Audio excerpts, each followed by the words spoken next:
俗话说，冬吃萝卜夏吃姜。那今天咱就做一个非常好吃的萝卜素丸子。先来一根洗干净的胡萝卜，用擦板给它擦成丝。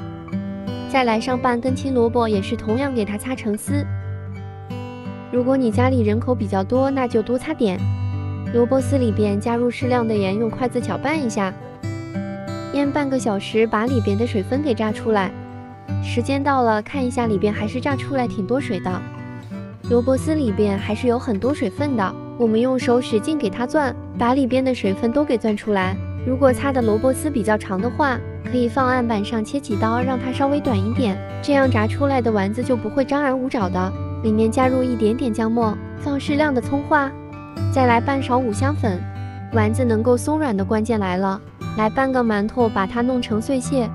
如果只放面粉炸出来的是偏硬的，或者放适量的面包糠也可以，放入50克的面粉，再打1颗鸡蛋，鸡蛋也可以起到松软的效果。用筷子给它搅拌均匀。如果感觉它有点偏干的话，可以加一点点的清水，继续搅拌均匀，直到搅拌到稍微有点黏黏的感觉。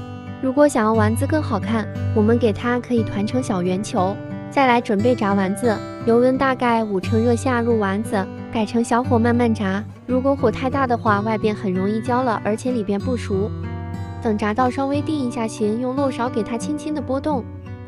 等炸到差不多快熟了，它就会慢慢的漂浮上来。这时候先把它给捞出来，需要2次复炸。复炸的话需要火大一点。等油温升高，把丸子下进来，再给它炸1-2分钟左右吧。